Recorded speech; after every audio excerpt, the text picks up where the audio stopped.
Oke, untuk perkuliahan kita hari ini di mata kuliah algoritma dan pemrograman, saya mau bahas tentang lanjutan dari materi sebelumnya. Itu tentang materi sebelumnya kita bahas tentang variabel dan beberapa tipe data. Nah, nanti di pertemuan hari ini dan ke depan materinya itu saling terkait. Jadi berbeda dengan mata kuliah yang lain mungkin ya. Jadi dia misalkan materi matematika, kalau kita bicara himpunan, hari ini selesai, besok fungsi ya beda lagi. Nah, kalau algoritma dan pemrograman ini dia saling berlanjut. Jadi materi yang kemarin akan dipakai juga di materi hari ini mungkin akan dipakai di ke depan dan seterusnya seperti itu. Nah, fokus hari ini perkuliahan kita adalah tentang struktur percabangan namanya atau kondisi ya. Kita akan lihat satu-satu. Oke. Jadi yang dikatakan percabangan itu sama seperti di dalam kehidupan kita. Misalkan contoh gini, ketika kita naik kendaraan ya, ketemu percabangan. Nah, percabangan itu kalau di jalan persimpangan ya. Bisa simpang 4, simpang 3 atau apa seperti itu. Nah, kita harus memilih di antara salah satu atau lebih dari percabangan itu. Jadi kalau ada yang mau karena rutenya dia belok ke kiri, maka kita percabangannya belok ke kiri.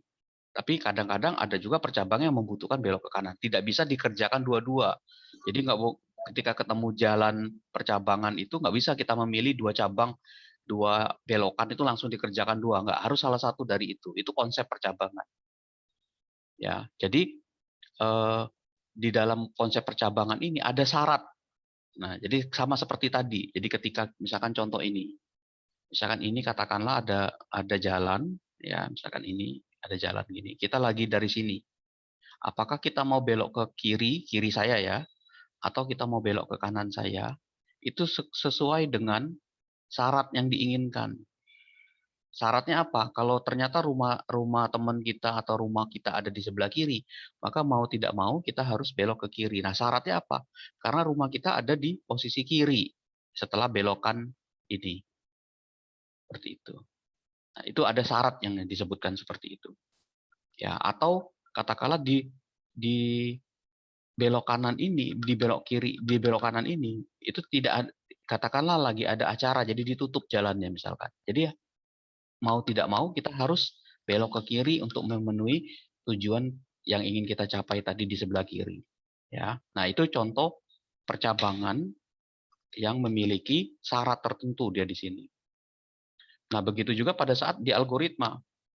Jadi ketika sebuah perintah itu diberikan secara sekuensial, atau sekuensial itu artinya berurutan ya, dari atas ke bawah gitu ya, atau dari samping ke kiri, dari kiri ke kanan. Dari yang dikatakan sekuensial itu berurutan dia. Jadi kita tidak bisa men-skip urutan ketiga kalau tidak mengerjakan urutan kedua misalkan gitu, atau urutan ke di atasnya. Jadi harus dikerjakan urutan ketiga itu. Nah, ini yang kita maksud sebagai sekuensial. Jadi nanti ketika ada sebuah permasalahan ya, kita kadang-kadang ketemu dengan percabangan. Ini contoh misalkan gini, ya, misalkan saya kasih kepada kalian bilangannya 3, suatu bilangan 3, ya 3 nih saya tulis.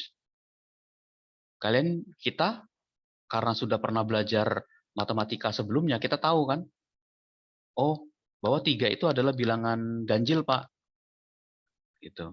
Ini ganjil, ya ini ganjil. Terus kalau saya kasih 12, oh kita tahu ini genap Pak. Saya kasih 70, oh genap Pak. Misalkan. Saya kasih 71, ganjil. Nah, kenapa kita bisa tahu 3, 5, 7, 9, 11 itu bilangan ganjil? Atau 2, 4, 6, 8 itu bilangan genap. Nah, kenapa kita bisa tahu itu? Ya. Nah, berarti dari situ ada syarat yang dinyatakan bahwa ketika diberikan sebuah bilangan apapun, maka syarat itu kalau terpenuhi, dia masuk di dalam salah satu dari kriteria yang ada ini. Jadi kalau saya kasih 17, ya dia memenuhi syaratnya sebagai bilangan ganjil, maka dia masuk kategori bilangan ganjil.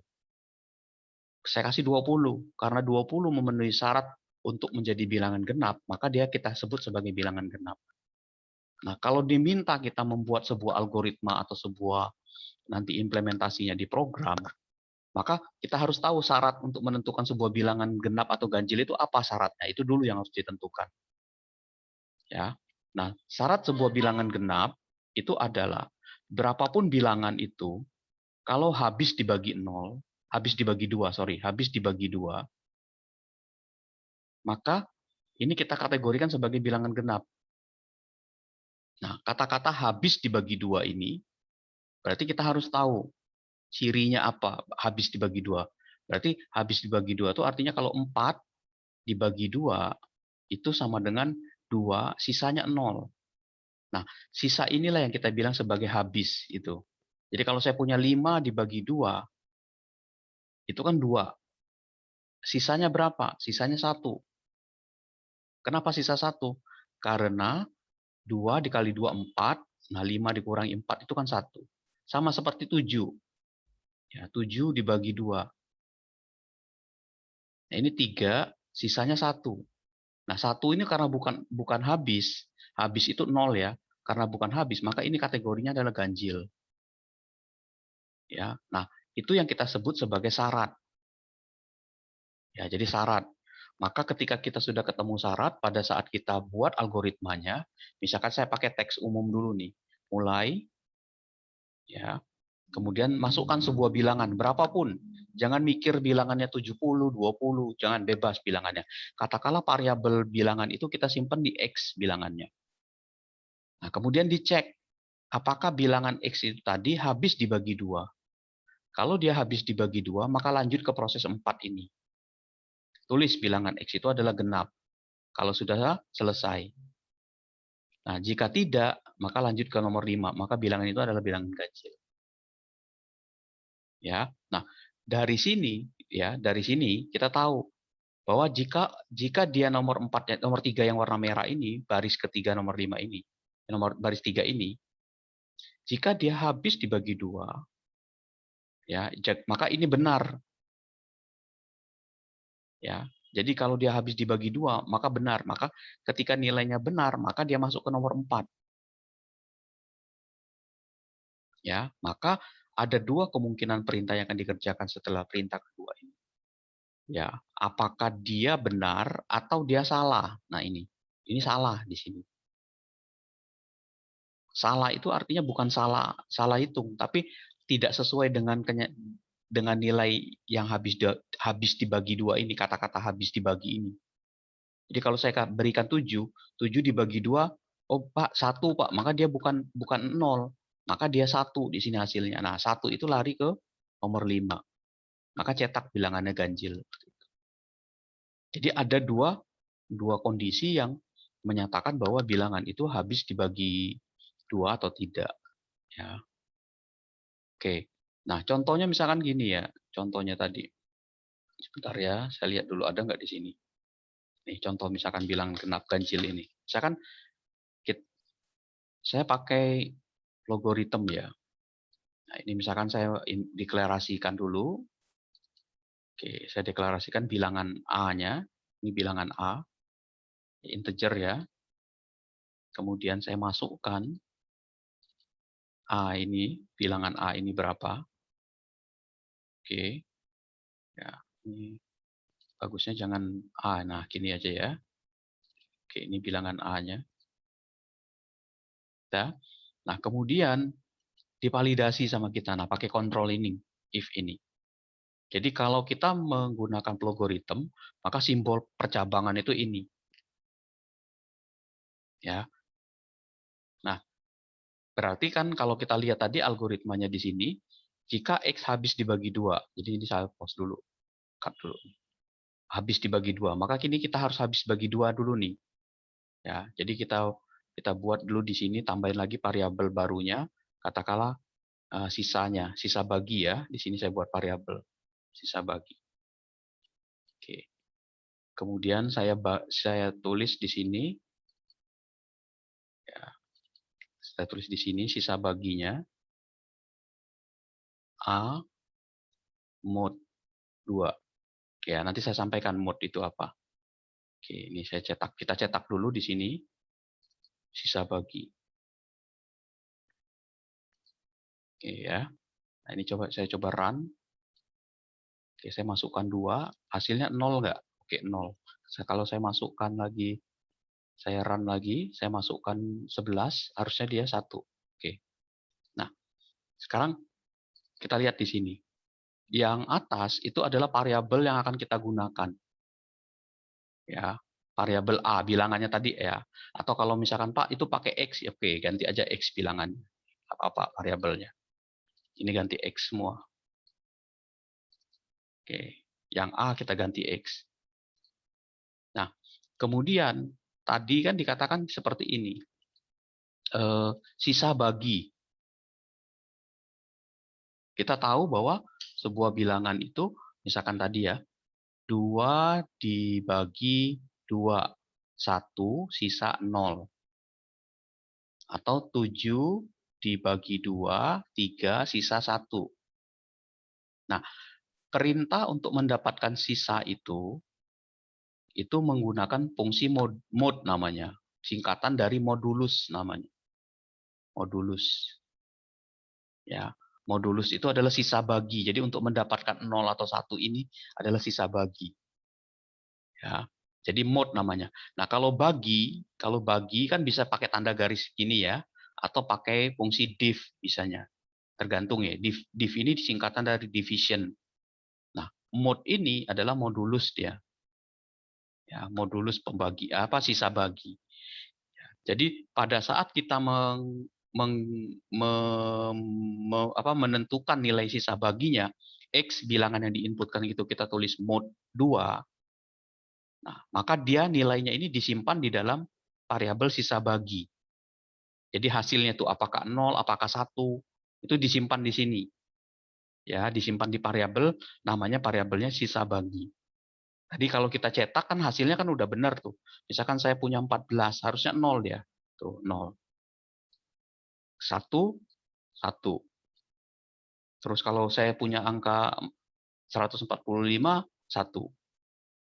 Nah, jadi dari sini kita tahu bahwa semua bilangan genap itu sisa baginya pasti 0. Ya, sisa baginya pasti 0. Selain dari itu pasti ganjil. Nah, ini kita hapus yang ini, kita tambahin cabang di sini.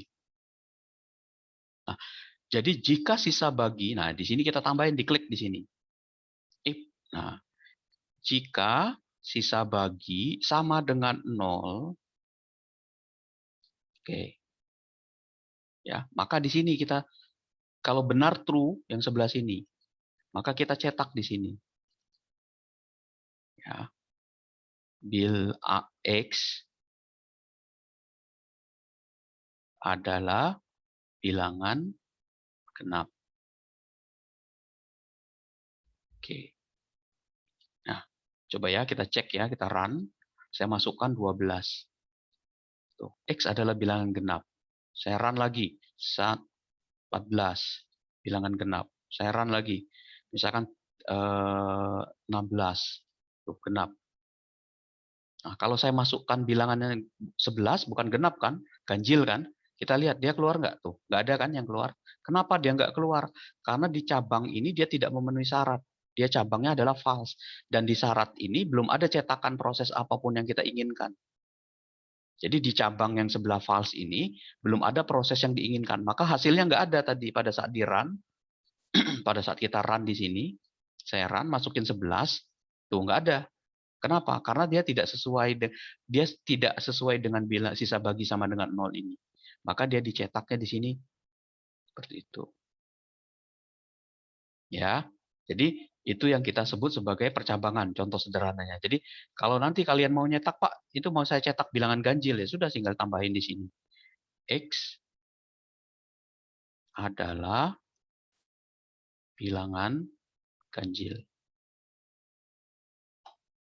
Oke. Jadi nanti pada saat saya run, saya masukin 1, 3, 4, 5, 6. Tuh, dia menentukan adalah bilangan genap. Saya run lagi, saya masukin 1, 2, 1. Tuh, 1, 2, 1 adalah bilangan ganjil. Oke. Paham sampai sini? Ada yang ditanyakan? Silakan.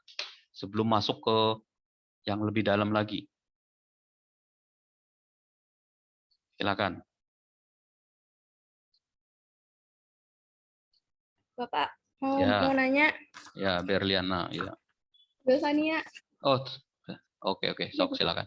Ya, Yang mangga, tadi silakan. tuh Pak, yang sisa bagi sama dengan Mm-mm. X mod 2 itu maksudnya gimana sih? Masih belum paham. Oke. Terima Jadi kasih, yang Pak. ya, jadi yang dikatakan sebagai sisa bagi itu gini dia.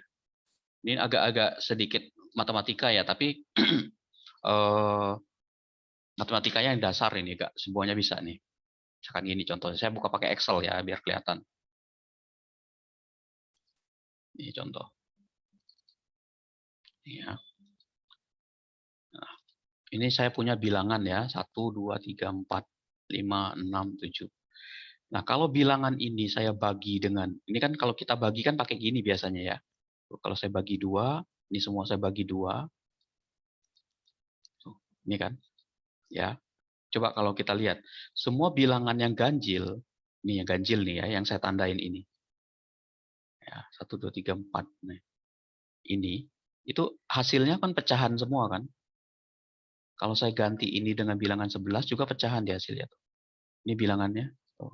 Tapi kalau saya ganti genap, tuh, bulat ya, bilangannya bulat.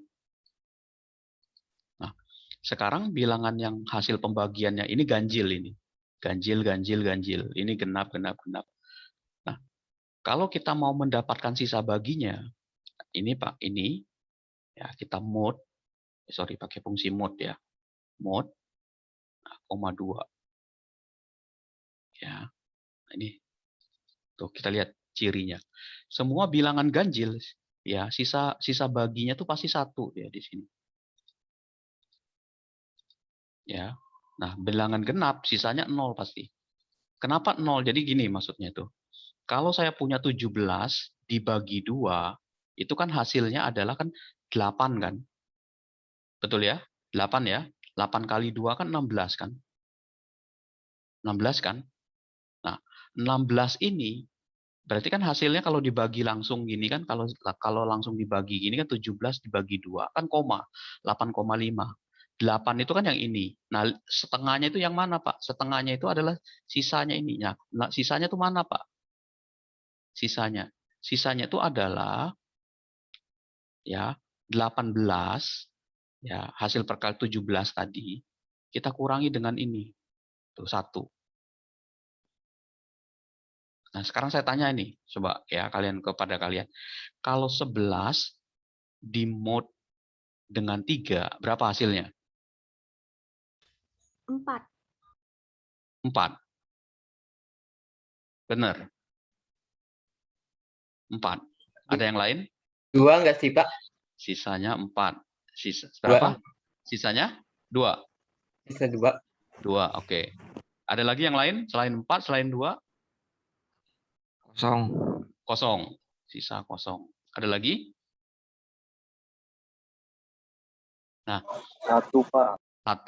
Oke. Ada lagi? Nah, sekarang saya tanya kepada kalian. Kalau 11 dibagi 3, nah ini jangan mod dulu sebelum ini kita pindahin ke samping. Kalau 11 dibagi 3 berapa? 11 dibagi 3. 3, oke. 11 dibagi 3 itu 3, sekian kan? Tuh, 3,6. Nah, bilangan yang terdekat dengan dia kan 3 ini yang di depannya ini nih. Maka 3 kan? 3. Ya, kita bulatkan kan, kalau kita bulatkan kan 3. Nah, 3 kali 3 itu kan 9. 3 kali 3 itu sama dengan 9.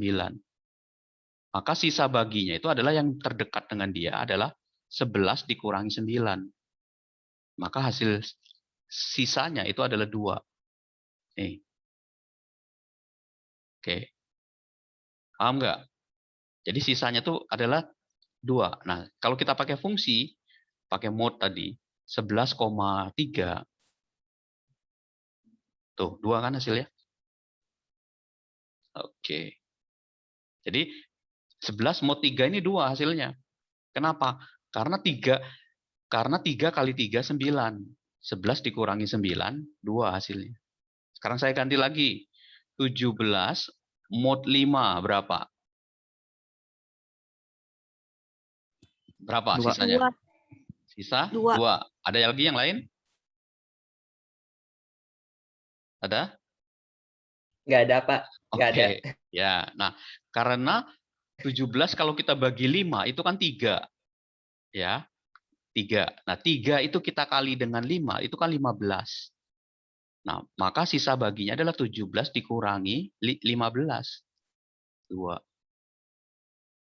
Oke. Jadi dari sisa-sisa bagi ini kita tahu bahwa sebuah bilangan ini kita bicara genap ganjil ya.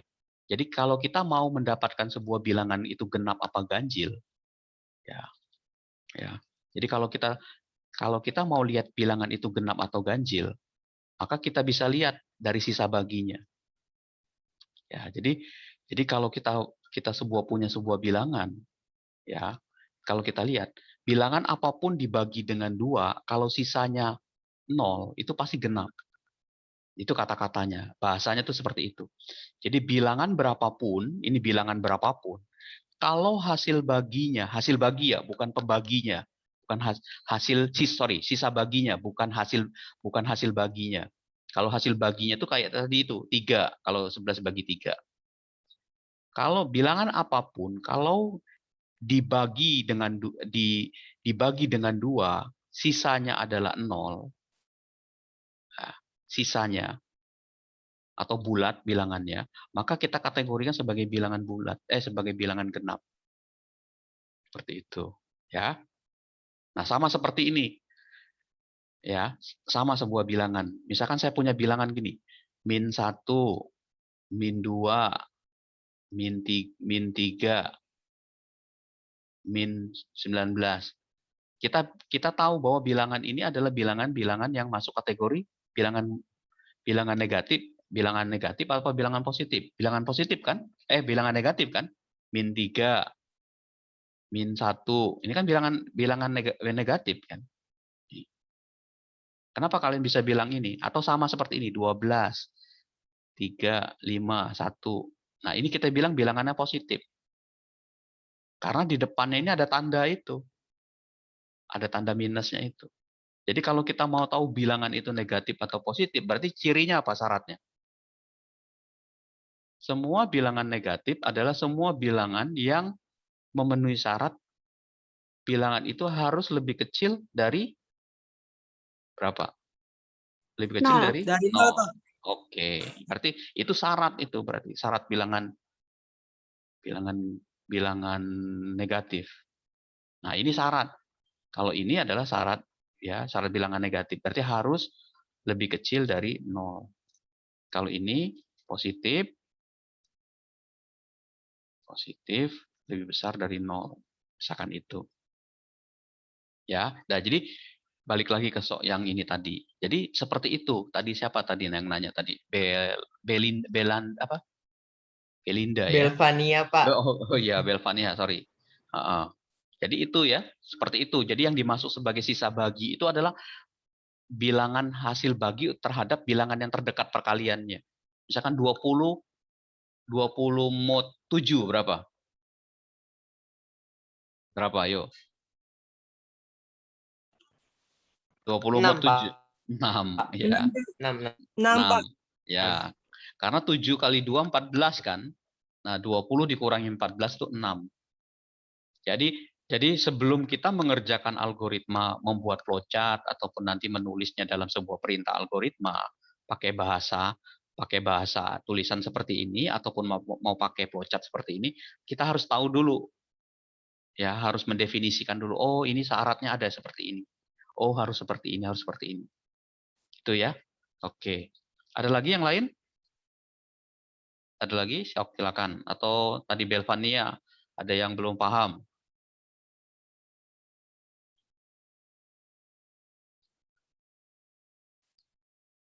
Oke, saya lanjut ya. Nah,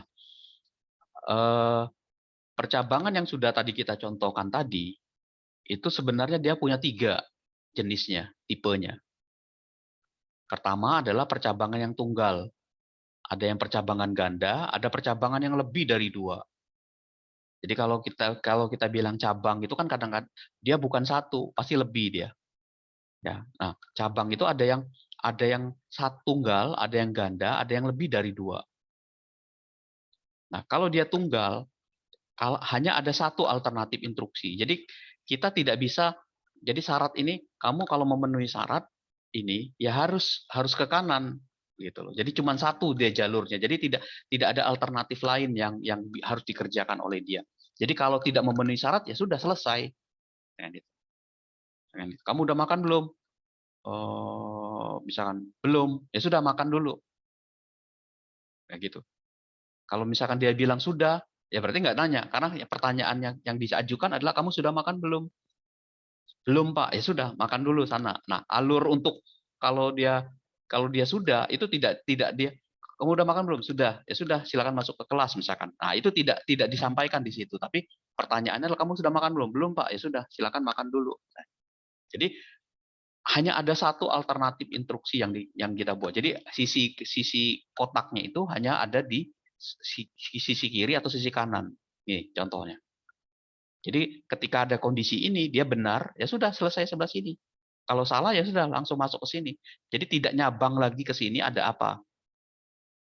Ya, jadi tidak ada percabangan lagi yang lain yang harus diproses apa. Ya, ini contoh percabangan yang tunggal tadi.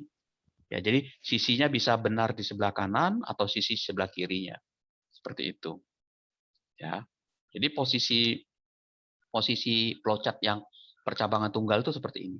Kalau ini kita tulis ke dalam algoritma biasa, bentuknya pseudocode atau bentuk standar ini ya, pseudocode ini, step A, 1, nih, yang ini, translate-nya gini dia, mentranslate gambar ini ke dalam tulisan. Kondisi ini, kita tulis dalam bentuk if tulisannya. Ya, jika, ini mau pakai bahasa Inggris ya, if ya, jika, saya baca if, jika kondisinya benar, nah jika kondisi ini benar, if condition-nya true, nah maka nanti ini kondisinya apa? Kondisinya ini. Sesuai dengan kondisi yang ditentukan. Tadi kan kalau dia bilangan genap tadi kan, jika hasil bagi sama dengan 0, nah itu kondisi. Hasil bagi sama dengan 0. Nah ini syarat ini. Syaratnya kita tulis di dalam kondisi ini. Jadi kalau dia benar, maka kerjakan yang M dan N. Ini kerjakan ini. Ya. Jadi pada saat kita translate flowchart itu ke dalam bentuk algoritma standar, maka step A itu yang ini, nomor 1. Kondisi itu adalah ini. Step M itu adalah ini. N itu adalah ini.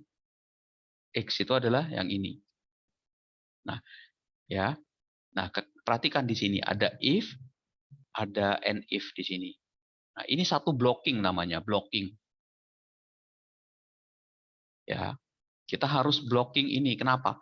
Karena perintah yang M dan N ini akan dikerjakan kalau kondisinya benar. Ya, jadi kalau kondisinya benar, jadi blocking itu ini. Nah, ini. Kalau kondisinya benar tuh ngerjakan ini. Ya, jadi bukan sampai X. Jadi kalau benar ini. Maka blockingnya itu adalah dari nomor 2 sampai nomor 5 ini adalah blocking kalau kondisinya benar. Di kondisi benar.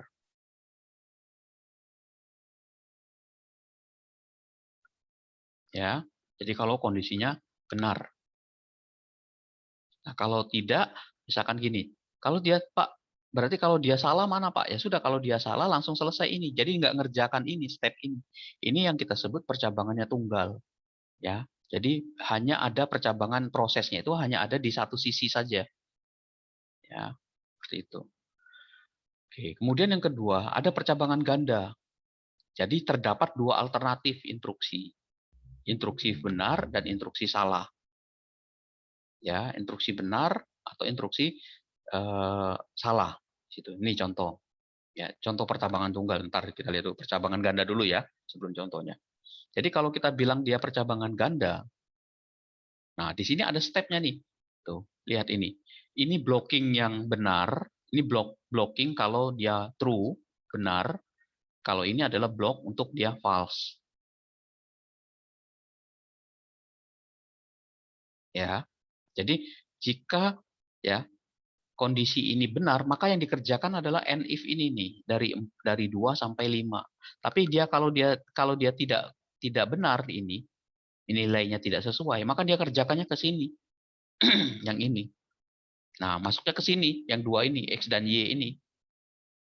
Tapi kalau dia benar kerjakan ini. Setelah selesai masuk sini. Misalkan contoh ini tadi, jika dia bilangan bulat, maka ya cetak bilangan tersebut. Kalau dia bilangan ganjil yang sebelah sini, maka apa yang dilakukan? Nah, ini percabangan ganda. Ya, ini cara mentranslate-nya ya. Ingat ya. Jadi nanti bisa pakai tulisan seperti ini atau bisa menggunakan flowchart seperti ini. Ya, tidak mesti punya komputer dulu kalau algoritma ini. Bisa kalian tulis tangan seperti ini, boleh. Mau digambar manual pakai bolpen di kertas seperti ini, asal tahu simbol-simbolnya mana. Simbol percabangan tuh ini simbol proses. Ya, seperti itu.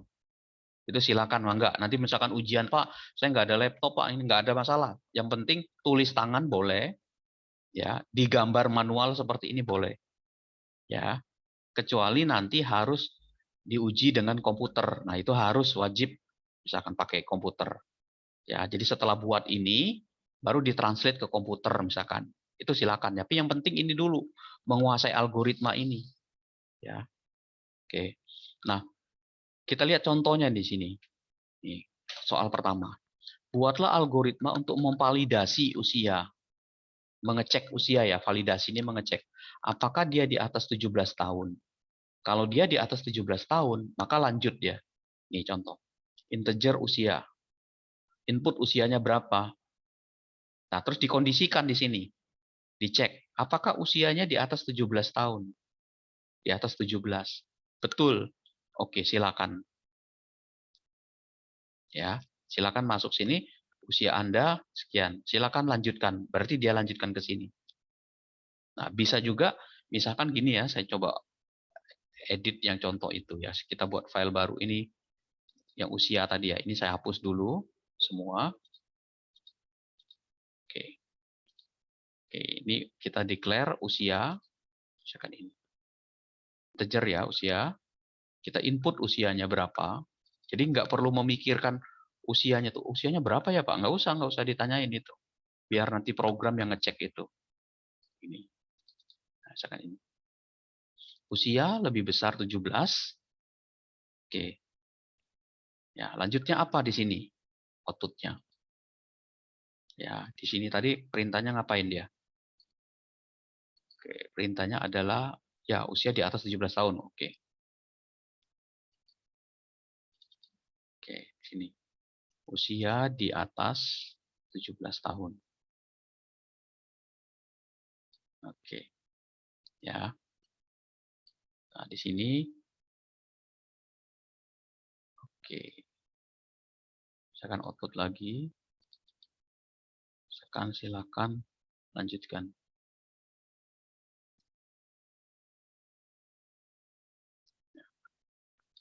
Oke. Nah, ini bisa nggak dihapus ini?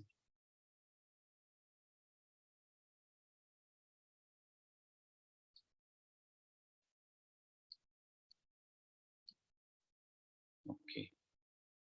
Ya. Nah, ini contohnya tadi. Ya, jadi ketika dia memenuhi syarat ini, ya, maka dia lanjutkan. Misalkan katakanlah kalau dia di atas 17 tahun ini kita kasih, misalkan kita berikan, katakanlah dia dapat KTP. Usia 17 tahun, punya KTP. Misalkan di sini. Oke. Nah, kalau kita jalankan di sini, saya usianya katakanlah 12 tahun. Kita cuma silakan lanjutkan, tapi saya nggak punya KTP. Saya nggak dikasih KTP. Tapi kalau saya misalkan dia di atas katakanlah 34, usia saya di atas 17 tahun punya KTP, boleh saya lanjutkan. Artinya, yang klausul yang di dalam usia true ini dia nggak dapat, hanya satu sisi ini aja. Ya, seperti itu. Jadi hanya dia dapat di satu sisi ini. Ini tunggal arti namanya. Ya, ini percabangannya tunggal. Atau misalkan ini sering gini, password. Sering login kan? pakai aplikasi gitu ya, login misalkan itu. Nah, buatlah algoritma untuk memvalidasi suatu password. Jika benar, tampilkan hasilnya. Caranya gimana? Sama caranya. Kita buat variabel password, passwordnya tipenya string. String artinya passwordnya teks nantinya. Input passwordnya berapa? 1, 2, 3, 4, 5. Jika passwordnya benar sesuai, nih password sama dengan password, artinya password yang diinputkan itu 1, 2, 3, 4, 5 sama dengan 1, 2, 3, 4, 5, maka passwordnya benar. Ya, itu. Nah, nanti ini bisa divalidasi. Jadi kalau dia salah, dia kemana lagi? Ya, itu bisa dilakukan, diulangi lagi. Password Anda salah, password Anda salah, password Anda salah, terus sampai benar itu bisa dilakukan seperti itu. Ya, jadi kita bisa lakukan proses perulangan terus seperti itu. Jadi nanti ada konsep namanya berulang. Ya, jadi nanti ada namanya proses berulang di situ. Ini passwordnya, ini baru satu tunggal di sini. Nah, caranya lihat, coba perhatikan ini ya. Kalian perhatikan cara translate-nya ini tadi. Translate yang pertama, ini menggunakan bahasa biasa. Oke, kasih Pak. Jadi dia menggunakan bahasa biasa, teks biasa ini. Nah, lihat yang kedua ini. Ya, kita menggunakan deklarasi password. Ini cara menggunakan pseudocode namanya nih. Pseudocode, bukan menggunakan, tidak menggunakan bahasa biasa. Perhatikan ya cara kita. Nah, ini kan pakai bahasa Indonesia ya. Ini pakai teks biasa, bebas, ini nggak ada ketentuan. Oh, mau pakai bahasa Jawa, bahasa Sunda, boleh saja, bebas. Asal mudah dipahami dan ada urutannya 1, 2, 3, 4, 5, 6. Nah, yang kedua, coba lihat menggunakan kode-kode atau menggunakan simbol bahasa-bahasa yang ada. Nah, ini. Jadi kalau kita string ini, deklarasi ini kan declare namanya ya, kalau di itunya. Declare itu ini deklarasi. Ya. Apa yang mau dideklarasikan? Variabel password string tipenya. Nih. Terus yang proses ini sampai bawah itu adalah bagian deskripsinya, prosesnya. Yang pertama adalah input password. Nah, di sini read password. Read itu membaca sama dengan read itu sama dengan input. Oke. Kemudian divalidasi yang baris ini. Ini sengaja saya tulis gini warna merah ini. Jika if passwordnya sama dengan 1, 2, 3, 4, 5, di sini harusnya ada kurung ya. Then, nah ada if then namanya nanti. If then. Jika kondisi yang ini benar, maka ini then ini maka. Jika passwordnya 1, 2, 3, 4, 5 sama dengan 1, 2, 3, 4, 5, maka tulis benar yang ini. Nah, lingkaran titik ini adalah end if-nya. Baru terakhir tulis di sini. Nah, jangan salah. Jangan salah menulis ini. Menulisnya ini yang nomor 4 ini jangan di dalam blocking ini. Karena dia nggak berada di dalam. Kalau saya pindahkan ini di dalam sini, maka dia pindah ke atas ini, end if ini ditutup di sini. Oke. Ya. Paham? Nah, sama seperti tadi. Misalkan ini yang bilangan bulat tadi ya. Yang bilangan genap ganjil tadi. Sebentar gini.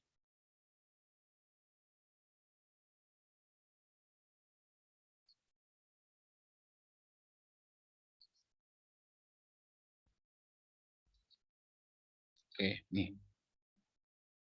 Algoritma genap atau ganjil. Di sini deklarasi. Deklarasi, titik 2, bilangannya A. Bilangan A. Tipenya integer. Kemudian sisa bagi, titik 2 integer. Ini saya pakai pseudocode ya. Pseudocode. Oke. Nah, kemudian deskripsi.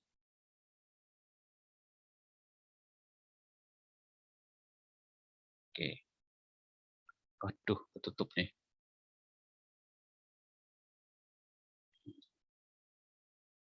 Oke, pakai Excel aja ya, biar nggak itu. Soalnya ketekan dia.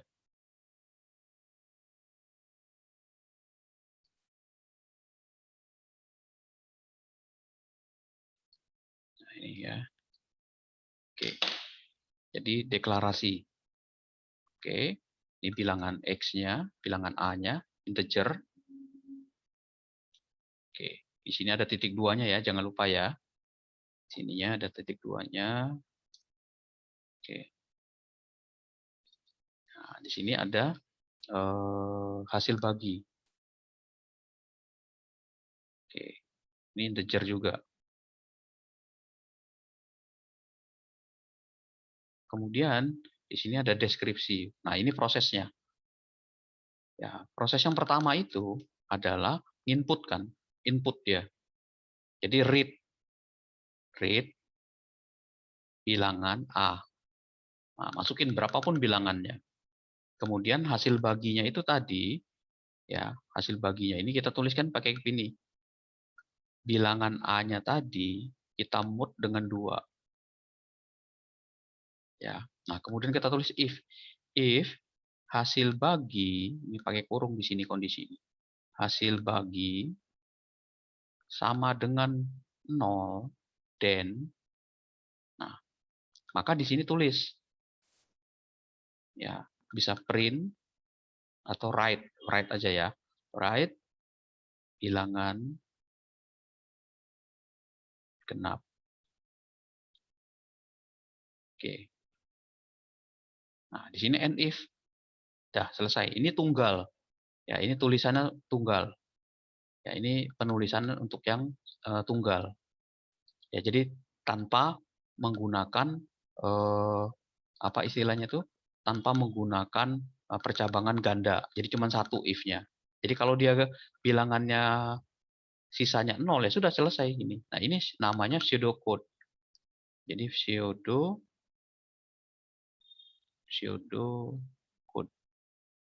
Nah, ini. Gitu ya. Ini pakai menggunakan simbol-simbol ini ya, seperti ini. Tapi kalau misalkan mau pakai flowchart seperti ini. Ya. Jadi nanti flowchart ini sebenarnya kan alat bantu ya untuk mempermudah. Nanti kalau sudah ke depannya kita pakainya ini banyaknya. Ke depan semester-semester atas juga kalian kalau belajar tentang program banyaknya cenderungnya bikinnya pakai ini bahasa ini. Jadi ya seperti itu.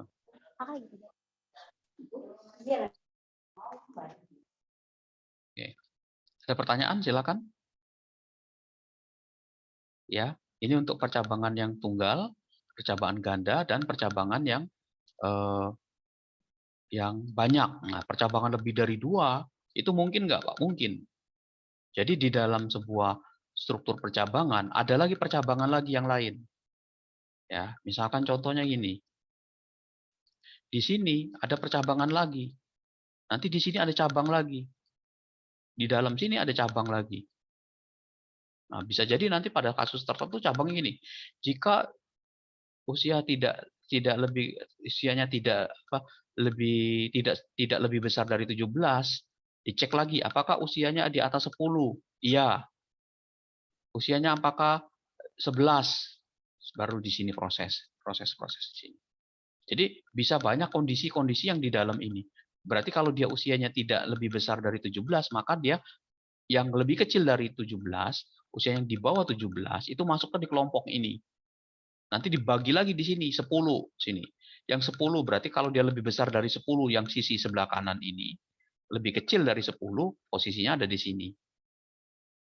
Misalkan validasinya bertahap. Jadi kalau usia di bawah di atas 10, lebih kecil dari 17 dia ngapain? Lebih kecil dari 10 langsung ngapain? Itu bisa bercabang dan bisa banyak macam-macam di sini, bisa ada cabang lagi di dalam sininya tuh. Bisa seperti ini. Dan di dalam true ini bisa juga ada cabang lagi. Tuh. Jadi bisa berkembang untuk kasus-kasus tertentu banyak ini. Ya. Jadi akan banyak sekali if-if-nya di dalam ini. Ya, nanti pada saat contoh-contoh ke depan lah, ya. Oke, sampai sini ada yang tanyakan? Silakan. Nah, saya mau bahas contoh ini, latihan. Ya. Oke. Algoritma untuk nomor 1 udah ya, untuk bilangan genap apa bilangan ganjil sudah selesai tadi. Ya, ada yang ditanyakan? Paham ya yang bilangan genap, bilangan ganjil ini udah tahu. Nah, sekarang ini. Nomor 2. buatlah algoritma untuk menentukan gaji total seorang pegawai. Kalau diketahui pegawai dengan masa kerja lebih dari 3 tahun, dia dapat tunjangan 20% dari gaji pokoknya. Kalau kurang dari 3 tahun, dia tunjangannya cuma 10%. Nah, inputan algoritma itu adalah masa kerja dan gaji pokok. Nah, perhatikan kalimat ini, soal ini, cara menyelesaikannya. Kita harus tahu, ya, diketahui pegawai dengan masa kerja lebih dari 3 tahun mendapat. Nah, berarti kalau dia ada kata-kata diketahui pegawai dengan masa kerja lebih dari sekian tahun, dia mendapat tunjangan sebesar ini. Berarti di sini ada syarat. Ini syarat. Ya, syarat. Ya, jadi kita harus tahu syarat berarti. Berarti orang ini, pegawai ini kalau dia bekerja di atas 3 tahun, maka dia dapat tunjangan 20%. Kalau kurang itu cuma 10%. Berarti diketahui dari mana, Pak? Diketahui dari mana? Untuk mengetahui bahwa dia di atas 3 tahun apa enggak tahun. Maka yang divalidasi adalah nanti masa kerjanya nih, kata-katanya. Inputan algoritma adalah masa kerja. Jadi masa kerja ini yang nanti divalidasi. Nah, di sini. Apakah masa kerjanya di atas 3? Kalau iya, di sini. Kalau tidak, di sini. Nah, sekarang pertanyaannya adalah yang berikutnya. Kita harus tahu setelah tahu syaratnya. Kalau kita mau menghitung gaji total pegawai, maka rumusnya harus tahu kan? Maka gaji seorang pegawai itu dihitung adalah gaji pokoknya dia ditambah dengan tunjangan yang dia peroleh tadi. Nah, tunjangan itu diperoleh besarnya ditentukan dari masa kerja. Paham ya? Jadi gitu. Jadi saya kerja, maka saya dapat gaji pokok, semua pegawai sama gaji pokoknya misalkan. Nah, tunjangan yang saya dapat sama dengan yang lain itu bisa berbeda tergantung dari masa kerja. Gitu. Nah, caranya gimana, Pak? Caranya kita pakai flowchart dulu lah ya.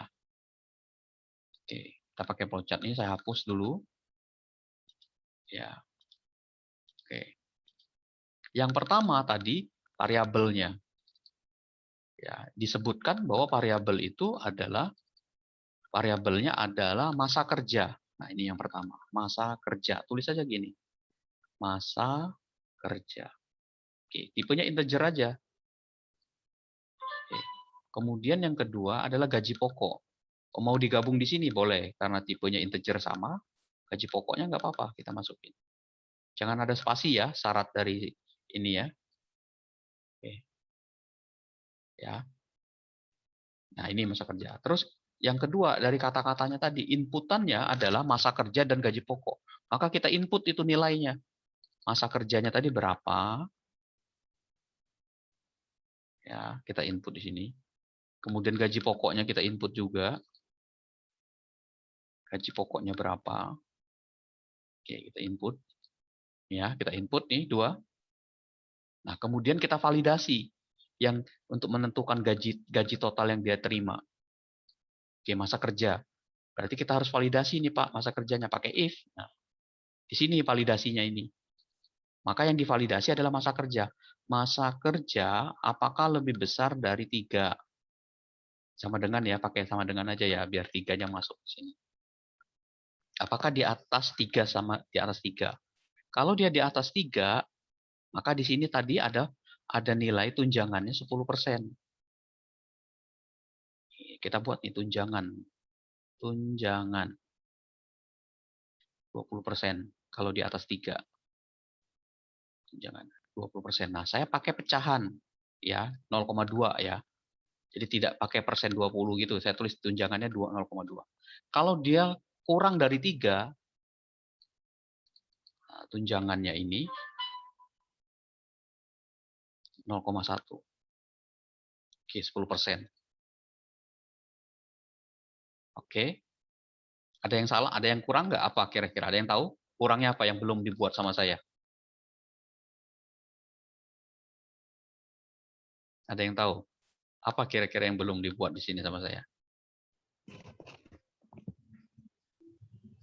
Gaji pokok. Gaji pokok. Oke, gaji pokok nanti diinput di sini. Ya. Kalau kita lihat di sini tunjangan. Tunjangan ini kan variabel ya. Variabel. Maka di sini harus ada variabel baru di sini. Ya, berarti variabelnya kita kurang di sini. Nah, tunjangannya. Nah, karena dia pecahan, jangan pakai integer. Oke. Ya, karena pecahan kan di sini 0,2 di situ. Nah, ini masa kerja sudah, gaji pokoknya sudah diinput, masa kerjanya sudah sekian. Yang berikut apa? Berikut adalah besarnya gaji yang dia terima berapa. Oke, berarti satu lagi. Ya, kita tambahin di sini, bisa nggak ya integer ya? Coba ya. Besarnya gaji bersih lah ya kata-katanya. Gaji bersih. Oke. Nah, gaji bersih itu nanti ya didapat dari sini nilainya. Maka gaji bersih di sini nilainya adalah ya gaji pokok yang diterima oleh dia, oke, yang diterima ditambah dengan apa rumusnya apa? Kalau mau mendapatkan gaji bersih, gaji pokok ditambah dengan Tunjangan. tunjangan. Oke, betul. Tunjangan kita kali dengan gaji pokoknya ya. Nah, seperti itu. Oke. Sama kayak kita dapat diskon kan? Diskon 10% dari harga. Maka yang harus kita bayarkan nanti adalah harga barang yang udah kita total dikali dengan diskonnya. Ya, seperti itu. Nah, ini kalau kita mau mendapatkan gaji bersih, maka gaji pokoknya tetap dipluskan dengan tunjangannya tadi, tergantung tahunnya tadi, apakah di atas 3, apakah dia kurang dari 3. Oke. Nah, ini udah. Tinggal terakhir saya cetak di sini outputnya. Gaji bersih sama dengan gaji bersih. Oke. Ya. Coba ini bisa nggak ya ditambahin gini ya. Sebentar. Gaji pokok.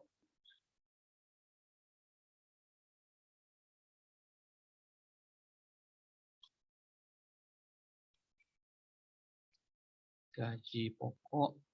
Oke.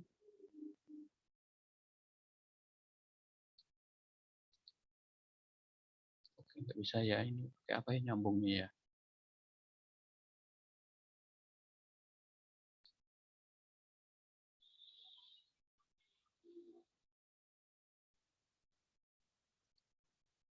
Oke, nggak bisa nih.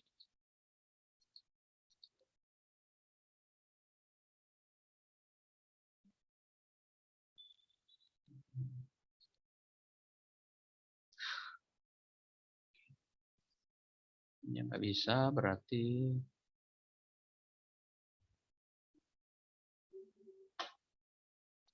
satu-satu harusnya ya.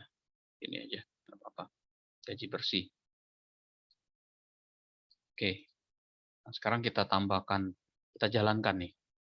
Nah, ini place enter a value of masa kerja. Misalkan saya masa kerjanya 10. Di atas 3 ya. Saya masukin gajinya. Katakanlah gajinya gini. Ya, nih 100.000 ya. 100.000. Oke, saya enter. Tuh. Gaji bersihnya adalah 120.000. 100.000 ditambah dengan 20% dari 100.000.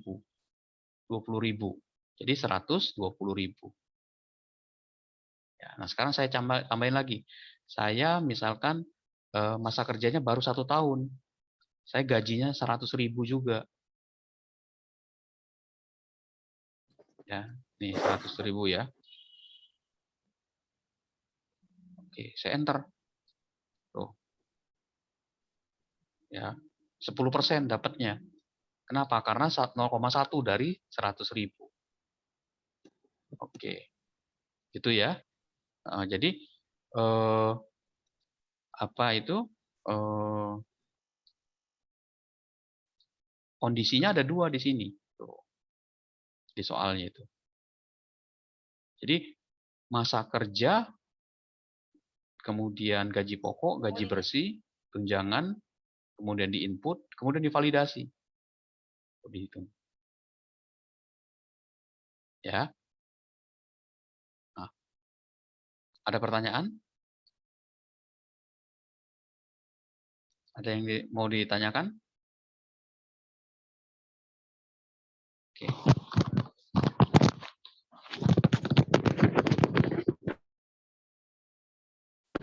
Pak izin bertanya, Pak. Oke, Alif ya. Pak, berarti yang tunjangan itu harus inputnya pakai pecahannya Pak ya 0, bukan langsung persen. Bukan. Nah, Ya. Iya. Biasanya untuk di beberapa software tanda persen itu dia nggak kenal. Ya, jadi dia nggak kenal. Jadi mendingan langsung di convert ke pecahan aja. Jadi kalau dia 100%, ya berarti 100 gitu nilainya ya. 1 nilainya. Kalau misalkan dia 25%, 0,25. Gitu ya, Alif. Ya, jadi langsung oke, ditulis siap ya. Pak. Terima kasih Pak. Oke, yang lain ada? Ada lagi? Nah, jadi ini yang proses yang ini if ini yang memvalidasi dia, memfilternya dia, mencabangnya. Jadi kalau dia nilainya masa kerja yang diinputkan tadi itu lebih dari 3, maka tunjangannya cuma 20%. Nah, nanti 20% itu dikali dengan tunjangan dengan gaji pokok yang dia inputkan di sini. Baru ditambah dengan gaji pokok itu sendiri. Jadi kalau dia 100.000, tadi kan 100.000, maka tunjangannya itu aja cuma 20.000. Jadi contohnya bisa aja ditambahin ya, saya tambahin di sini. Oke, di sini saya cetak adalah besarnya tunjangan. Oke, ini tunjangannya. Oke, saya tambahin lagi di sini di atasnya. Saya cetak lagi gaji pokok. Oke, jadi saya bikin agak banyak di sini gaji pokok. Nah, ini saya run ya. Saya masukkan gajinya misalkan yang mudah dihitung ya, 100.000 aja ya, saya misalkan di sini. Ini 100.000 ya. 100.000 ya. Enter. Masa kerjanya katakanlah 4 tahun. Oke, nah gaji pokoknya adalah, oh ini, ya sorry, ini gaji pokoknya salah nih, bisa tunjangan. Ini kebalik ya. Sorry. Ini gaji, masa kerjanya dulu, sorry. Masa kerjanya adalah 4 tahun. Ya, gaji pokoknya 100.000. Oke. Dan nih. Nah, gaji pokoknya 100.000, besar tunjangannya adalah 0,2. Ya, 0,2 yang tadi dari rumus ini tadi. Nih, 0,2 yang ini. Nah, maka gaji bersihnya adalah 120.000. Nah, ini belum kita kalikan, baru tunjangannya. Kalau kita mau mendapatkan besarnya tunjangan yang dia terima, maka ini kita kalikan dengan gaji pokok di sini. Oke, kita kalikan. Ini saya ulangi lagi ya. Saya punya masa kerja 4 tahun, kemudian gaji saya 100.000. Bentar. Nih. Gaji pokok 100.000, besar tunjangan berarti 20% dari 100.000. 20.000. Nanti gaji bersihnya adalah 100.000 ditambah 20.000, 120.000. Begitu juga kalau saya punya masa kerja 1 tahun, gajinya 100.000. Oke, tuh. Ya, cuma 10.000 tunjangannya. Oke, gitu ya. Nah, ini contoh adalah tuh, ya. Kita lihat ini prosesnya. Nah, ini hati-hati. Ini yang kita sebut sebagai sequence. Sequence itu lihat panahnya nih ke bawah. Ya. Artinya yang dikerjakan pertama adalah yang atas dulu dia. Ketika ketemu kondisi, dia cek kondisi ini yang mana. Oh, kalau benar ke sini, baru ke panah lagi bawah. Nah, kalau ini saya pindahkan ke atas sini, kalau misalkan yang ini saya pindahin ke sini, ini saya pindahin, bisa nggak ya dipindahin? Oh, nggak bisa ya. Kalau ini saya pindahin ke sini, ya, itu nanti urutannya berbeda, hasilnya juga bisa jadi berbeda. Ya, jadi hati-hati dengan pemindahan cabang-cabang itu. Oke. Oke, itu nomor 2. Di sini sebenarnya udah ada jawabannya, Tio. Nah, ini ya. Nah, ini modelnya gini. Ya, saya buat yang beda nih. Ya, saya buat gambarnya berbeda dengan yang ada di sini. Jadi kalian punya alternatif bahwa bahwa algoritma itu bisa beda-beda. Ya, cara berpikirnya beda nih. Ini contohnya. Tuh. Ya. Oke, contoh kedua. Oke, nah nomor 3 sekarang. Coba ada yang tahu nggak ini? Nih, tentukan outputnya. Jadi nanti ada juga latihan itu yang sifatnya outputnya kalian diminta. Ya, berapa? Di contoh nih. Tentukan output dari algoritma berikut kalau diketahui nilai A dan B adalah 4 dan 6. A-nya 4, B-nya 6 artinya. Ya. 4, ini 6. Nah, ini. Jadi read ini nanti nilai A-nya sama dengan 4, B-nya sama dengan 6. Nah, kira-kira berapakah nilai C dan D? Ada yang tahu nggak outputnya berapa kira-kira? C dan D.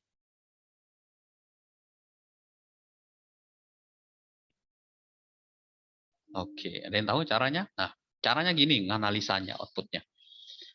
Jadi ketika read A dan B ini, A-nya 4, B-nya 6, maka di sini ya, A 4, B 6. Nah, kemudian dibandingin sama dia. Apakah 4 lebih besar dari 6? Nah, ini dicek di kondisi ini. Apakah 4 lebih besar dari 6? Sini, 4 lebih besar dari 6. Ternyata tidak kan? Tidak memenuhi syarat. Ini artinya tidak, silang ini tidak memenuhi syarat. Ya, ternyata kan A itu kan lebih kecil dari 6. 4 itu lebih kecil dari 6. Maka yang ini nggak dikerjakan. Maka dia pindahnya ke else ini. Jadi kalau dia di sini ada kondisi seperti ini, apakah A lebih besar dari B? Kalau dia true ke sini, kalau false. Nah, dia masuknya ke false-nya bagian false ini. Yang ini yang dikerjakan sama dia. Maka nilai C-nya berapa? Nilai C-nya itu adalah A ditambah B. A tambah B itu adalah 4 ditambah 6, 10. D-nya adalah C dikali C. Nah, C-nya yang mana, Pak? Kan nggak ada inputan. C-nya itu ambil yang sebelumnya.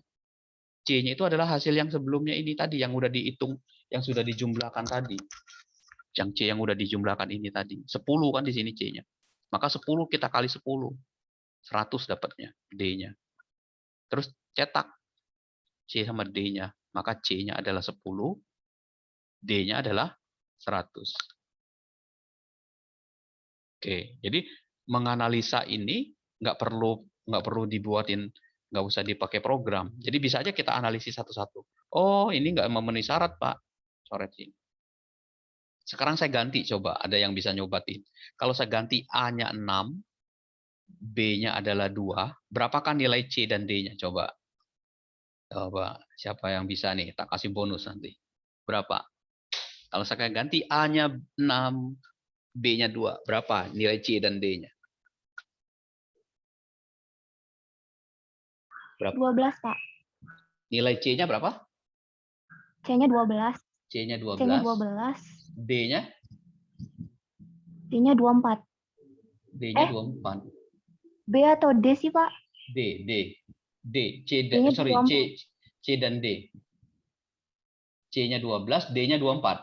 D-nya 24. D-nya itu karena C kali C itu 36, Pak. Sorry. Itu tadi 24 ya? Ini ya. Bentar. Jika A lebih dari B, maka kan C sama dengan A kali B. Berarti A kali B D-nya berarti kan C-nya 144 bukan, Pak? 12. Sebentar, Iya, satu-satu. 12 Sebentar. pangkat 12 pangkat 2, 144. Sebentar, satu-satu. D-nya 144. 144 ya, Pak. D-nya 144. Sebentar, satu-satu. Zahrina tadi 12, C-nya C 12 sama? D-nya 144. Oke, di 144. Oke. Kalau Jonathan berapa tadi? Ya sama Pak, sama pakai Sarina tadi Pak. Lupa Oke. kalau D-nya Ya. itu C pangkat 2. Oke, terus satu lagi siapa tadi? Satu lagi. Oke, ini Salsa 144. Oke. Nah, sekarang kita coba buktikan ya. Saya nggak usah jawab dulu. Kita buktikan, kita bikinin ininya. Saya buatin ini saya hapus dulu. Oke. Kita masih ada waktu nih, sebentar ya. Oke. Saya buat deklarasi variabelnya, berarti yang kita butuhkan hanya A dan B. Ada 4 berarti A, B, C, dan D. Ya, integer saja nih. Oke. Kemudian saya tulis nilai A-nya, saya input. Ini input untuk A-nya. Saya input lagi ini untuk B-nya. Oke. Nah, terus kemudian dia ada kondisi nih. Nah, kondisi. Tambahin di sini. Apakah A lebih besar dari B? Kata dia. Di situ kan, lihat panahnya ini. Kalau iya, maka di sini dicetak. Oke, proses dulu. Sini C sama dengan A ditambah B. Oke, sini C. Sini prosesnya C ditambah A ditambah B. Oke, itu ya. Tapi kalau dia salah, ada 2 di sini. Nilai C-nya sama dengan A ditambah B. Terus satu lagi D-nya adalah C dikali C. Oke. Maaf Pak, itu yang C yang benar itu harusnya dikali B. Bukan Oh ya, dikali. betul. Ini A dikali B ya. Oke. Sip. Terus kemudian terakhir di write. Write-nya itu ada di sini. Nah, di setelah ini. Output-nya. Tulis nih. A sama dengan C sama dengan berapa C-nya? Oke. Kemudian D-nya sama dengan berapa D-nya? Oke. Oke. Ya, kita coba yang pertama tadi. Yang soal ini tadi. A-nya 4, ya 4, B-nya 6 ya. Oke. Hasilnya adalah 10 dan 100. Betul ya, yang ini tadi, yang soal ini tadi. 10 dan 100. Oke. Nah, sekarang ini saya edit dulu nih. Oke. Nah, sekarang kita coba. Tadi itu 6 dan 2 ya. A-nya 6, B-nya 2. Oke. Nah, kata dia D was not an inisialisasi. Ya, saya masukin sini. Saya ulangi lagi. 6 ya, 2. Tuh, katanya D was not inisialisasi. Ya, kenapa sebabnya? Nih, sekarang kita gedekan. Kenapa? Karena pada saat prosesnya tadi di sini ya, masukin A-nya 6, B-nya masukin 2, apakah 6 lebih besar dari 2? 6 A-nya 62 ya? Iya betul, 6 tambah 2. Nah, karena dia benar kan di sini ya ditambah ya. 6 kali 2 kan 12 ya C-nya. Nah, nilai D-nya kan dia nggak ada di sini. D-nya nggak ada perintah D-nya. Maka nilai D ini dia bingung. Ya, waduh D itu berapa ya jawabannya? Nah, maka dia muncul error kayak tadi. Ya, jadi kalau saya masukin 4, 2, dia error tuh. Artinya gini nih, nilai D ini nggak diinisialisasi. Maka kalau kita mau ada nilainya, maka di depan ini, variabel D ini, ya kita isi dulu di sini, biar biasa tahu. Jadi nilai pertama, inisialisasi itu nilai awalnya tuh. C-nya 0, kita tambahin lagi di sini. Nah, kalau D sama dengan 0 di sini. Ya. Nah, kalau saya jalankan ini 6, ini 2, maka jawabannya dia adalah 12 dan 0. Ya, sorry. 12 dan 0. Ya. Jadi, kenapa dia tadi error, Pak? Karena dia nilai ininya, nilai C dan D-nya, nilai D khususnya itu dia nggak ada. Nilai D-nya itu dia nggak ada. Ya. Bentar, ini kok error sih.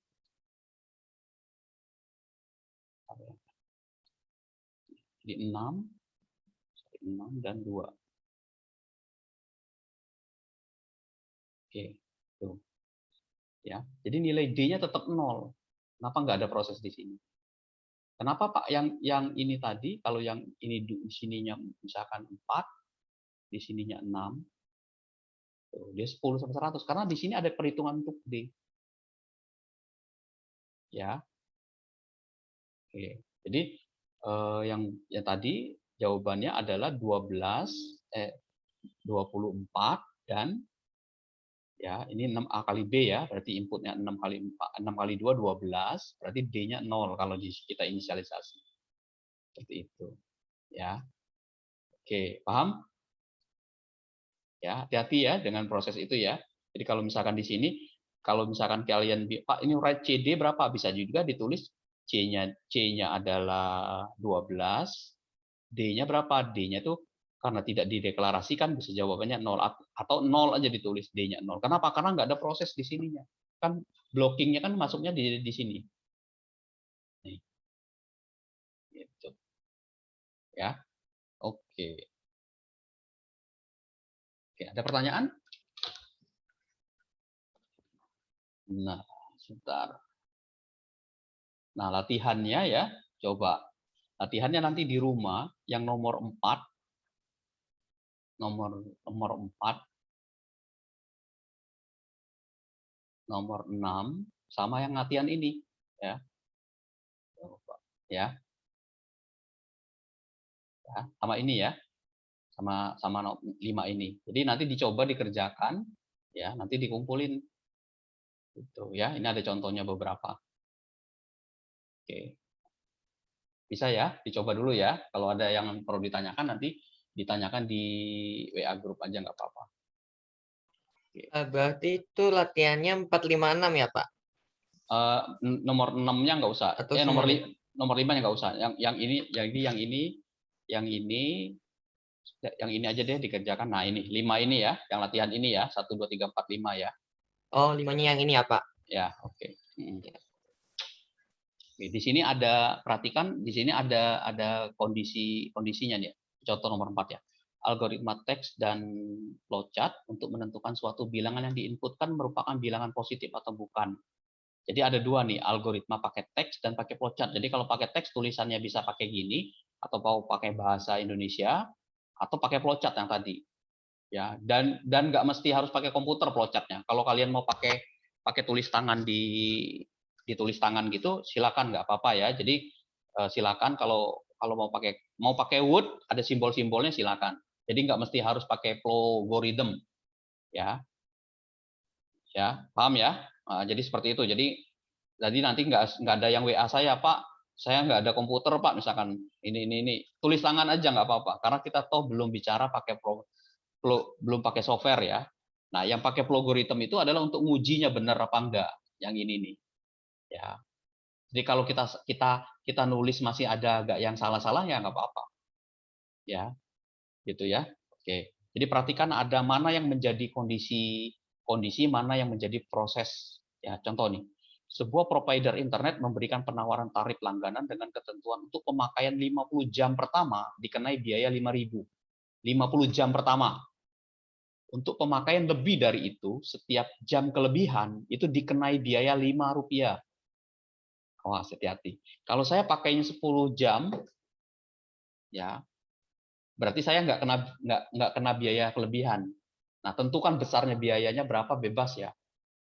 Nah, jadi tentukan biaya penggunaan internetnya. Terserah kalian menentukan biaya penggunaan internetnya berapa. Oke. Ya, biaya penggunaannya berapa. Nah, kalau saya pakai 100 jam, berarti yang dikenai adalah biaya saya langganan, abodemen ya misalkan. Nah, karena saya lebih dari 50 jam, maka 100 jam dikurangi 50 jam. Itu 50 jam, kita kali dengan 5.000. Itulah biaya yang saya dapat, yang harus saya bayar. Misalkan biaya abodemennya 100.000. Pemakaian mau pakai berapapun juga, 100.000 itu wajib. Nah, kalau saya akan kena tambahan cas, kalau saya lebih dari 50 jam. Maka kalau saya pakainya tadi 100 jam, maka kelebihan 50 jam itu dikali dengan dikurangi dengan 100 jam dikurangi 50 jam dikali dengan 5.000. 50 kali 5.000. Ya, 25.000. Berarti 100.000 ditambah 25.000 misalkan seperti itu. Ya, itu contoh. Ya, nomor 1. Lihat mana diagramnya, mana yang menjadi itunya. Ini sama. Ya, oke. Silakan ada pertanyaan. Nah, ini ada contoh, bisa dicoba ya. Contoh-contoh. Oke.